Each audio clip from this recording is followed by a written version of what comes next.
नमस्कार। जय श्री राम, जय माँ लक्ष्मी। मित्रों, हम कुछ ऐसी गलतियां करते हैं जिससे हमारे दैनिक जीवन में बहुत प्रभाव पड़ता है और हमें पता भी नहीं चल पाता कि किस कारण ये हो गया। तो क्या आप भी यह गलती करते हैं? जान लीजिए, नहीं तो आपको पछताना पड़ेगा। जी हाँ मित्रों, ज्योतिष शास्त्र के अनुसार जातक की कुंडली में कई तरह के योग बनते हैं। कुछ शुभ योग जातक को शुभ परिणाम देते हैं, कुछ अशुभ योग जातक को अशुभ परिणाम देते हैं।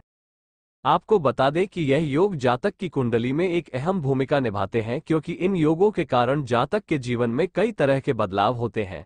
बता दें कि ज्योतिष शास्त्र में कई तरह के योग होते हैं, जैसे भद्र योग, अतिगंध योग, वैधृति योग, इंद्र योग, सिद्धि योग। उन्हीं में से एक ऐसा भी होता है जो अगर किसी स्त्री की कुंडली में बन जाए तो वह उस स्त्री के जीवन के लिए श्राप की तरह होता है।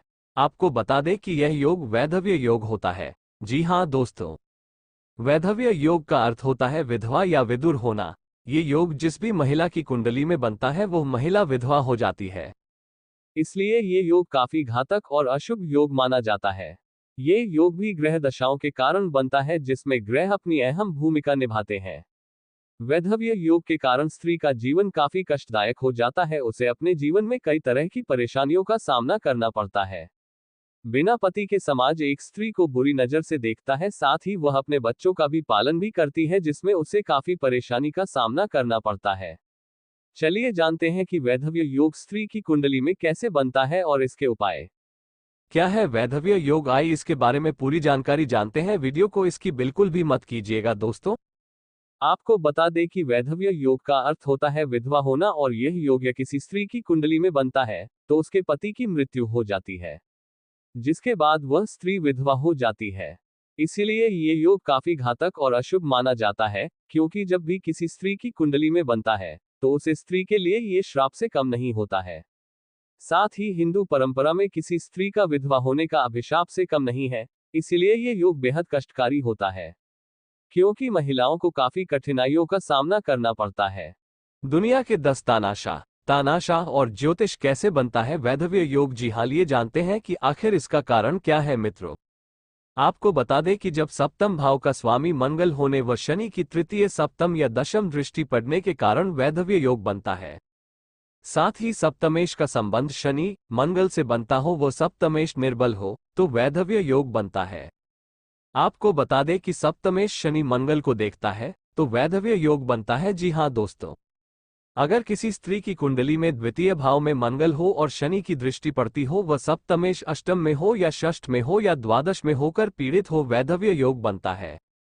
इसी के साथ वैधव्य योग के लिए सप्तम भाव महिला की कुंडली में पति का या पति की आयु का भाव लग्न से द्वितीय होता है तो दाम्पत्य जीवन के लिए कारक शुक्र का अध्ययन करते हैं।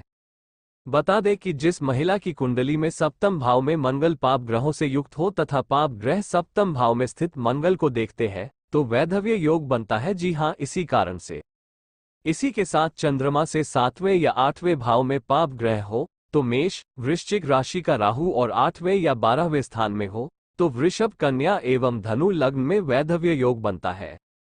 सप्तम भाव में पाप ग्रह हो तथा चंद्रमा 6ठे या फिर 7वें भाव में हो तो वैधव्य योग बनता है। बता दें कि अगर मकर लग्न हो तो सप्तम भाव में कर्क सूर्य मंगल के साथ हो तथा चंद्रमा पाप पीड़ित हो तो वैधव्य योग बनता है। साथ ही यदि लग्न एवं सप्तम दोनों स्थानों में पाप हो तो वैधव्य योग बनता है। साथ ही षष्टम एवं अष्टम भाव के स्वामी अगर षष्टम या व्यय भाव में पापग्रहों के साथ मौजूद होते हैं तो वैधव्य योग बनता। आपको बता दें कि जब ये योग किसी स्त्री की कुंडली में बनता है तो उसके लिए काफी घातक साबित होता है। इस योग का अर्थ होता है कि महिला का दोबारा विवाह, यानी उसके पति की मृत्यु के पश्चात उसका दोबारा विवाह कराना।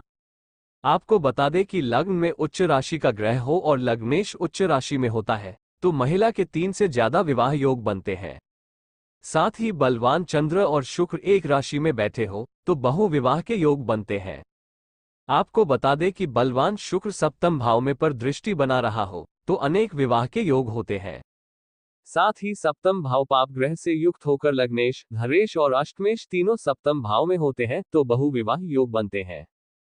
इसी के साथ सप्तमेश शनि पाप ग्रह के साथ बैठा हो तो विवाह के योग होते हैं। उपाय के बारे में भी जान लेते हैं। आपको बता दें कि अगर किसी महिला की कुंडली में विधवा होने का योग बनता है तो 5 साल तक मंगला गौरी का पूजन करें। और मित्रों, इसी के साथ महिला को विवाह पूर्व कुंभ विवाह करना चाहिए।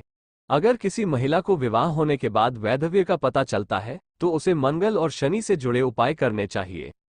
साथ ही जिस पाप ग्रह के कार्य वैधव्य योग उत्पन्न हो रहा है उस पाप ग्रह की शांति करवानी चाहिए। विवाह उपरांत वैधव्य योग के अशुभ प्रभावों को कम करने के लिए भगवान शिव जी की नियमित रूप से पूजा करनी चाहिए। साथ ही घर के मुख्य दरवाजे पर आम के पत्तों का वंदनवार लगाना चाहिए।